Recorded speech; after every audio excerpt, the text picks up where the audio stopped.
The King's Black Heart, Part 2.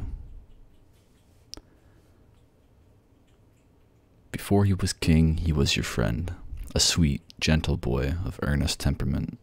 You were certain he would be the man you'd love for the rest of your days, until an assassin murdered his father, the current king, and he had to ascend to the throne. Since then, his heart has blackened as he's become known to be a cold, cruel king without mercy or love for anyone. Anyone except you, of course. It is the dead of night. You lie in bed, almost asleep thanks to the fire crackling nearby, when you hear your door open. Are you awake, my love? You don't answer and feign sleep.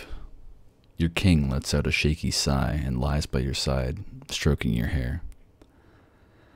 I'm so sorry. I was a brute to you earlier, pushing you to the floor like that, grinding my hips just to alleviate some of the tension. I'm so hungry for you, so fucking pathetic and desperate. I want to be inside you. Being in your arms is the only warmth I know anymore. I'm scared, my love. Not of death, no. I've earned a violent death at this point. But what if I hurt you? You, the visage of beauty and kindness, your gentle, sad eyes. God's above and below. It's taking all of me not to start kissing your neck. Ugh, no. God's damn it, man. You're not that much of a monster. You roll over to face him and wrap your arms around him. Darling? His voice cracks and he begins to sob. Please, save me. Please. I don't want it to hurt anymore. Gods, why does it hurt so fucking badly? Father and I weren't even close. The man loathed me. I never got a kind word from him. It hurts because I never got to resolve those feelings. You think you're so brilliant, don't you? Talking at me as though I'm some infant that cannot comprehend my feelings. He exhales through his nose, easing again. You are my advisor, my love. The enemy is drawing closer day by day, and I'm certain they will attempt to siege our fair land. Our army is strong, but unmotivated. They only listen when threatened. I know you will say I must humble myself before them, inspire them to glory and victory, but they will know I am lying.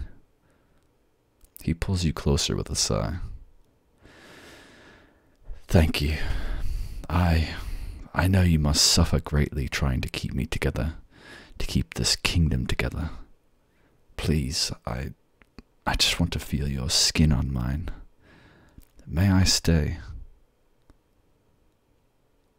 Thank you. Here, let me get my nightshirt off. 'Tis already warm enough in here. He sits up and pulls his shirt off, pausing as you rest a hand on his back. It wasn't your fault. The assassin was already inside, my love. You wouldn't have been able to stop them. Even if you hadn't come to my aid when they tried to cut me down as well. I wouldn't have survived that night without you, nor the years after. Look at me, darling, please. He tilts your head to look up to look at him as he settles under the covers. There we are. Oh, those beautiful eyes. Tell me something. That stable boy you love chatting with. He lets out a sharp laugh, slightly manic. Oh, of course. Of course. You don't have any romantic inklings toward him. Shh. Oh, I believe you. Oh, are you scared I'll have him flayed? boiled in oil for smiling at you. Your sudden tears seem to shake him out of it, and his tone softens. Fuck, no, no, please, do not weep. Shh, no, darling. I can't stand to see you cry. I know you love only me, and it breaks my heart. Gods, you're shaking. Here, let me hold you. Your king draws you flush with him, and as you often did when younger, your legs intertwine with practiced ease. Even now you let our legs intertwine. I cannot take this. Again he kisses you with furious desperation, pinning you beneath him. Love. Shh. You cannot moan so loudly, darling. These walls are always listening. Just follow my lead, all right? He continues to kiss you while somehow managing to sound perfectly natural and calm. You will meet me in the morning, then, Good. Instruct him to meet with one of our strategists on the fortification of our walls and, evacuation plans. Understood? Very good. Love.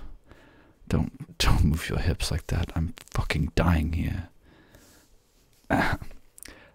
Dying to see you deliver results.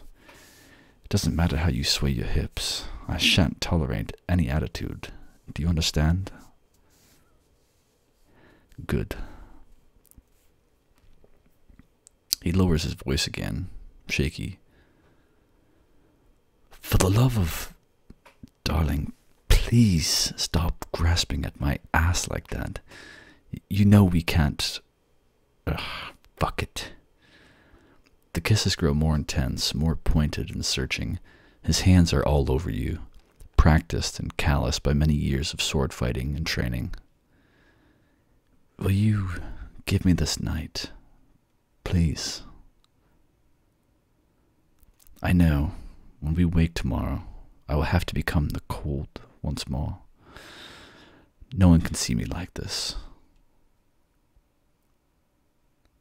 He sighs and rests his forehead on yours.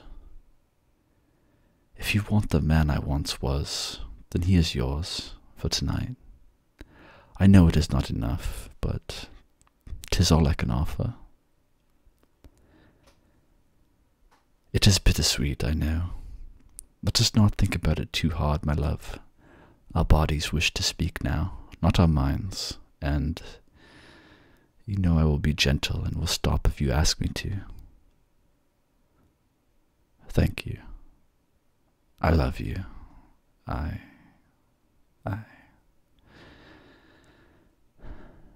He sighs and returns to kissing where he can as rain begins to beat against the window. To be continued.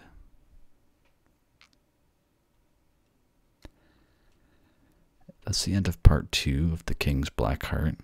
I want to give a shout out and a thank you again to the writer of this script, ItsEsmeJones, on the ASMRScriptHaven subreddit. Credit will be listed down below for the script, where you can find it in its entirety. I'll keep it rather short here at the end. I don't know if people hate these brief descriptions and credits at the end, but at any rate, I will keep doing them just to give credit.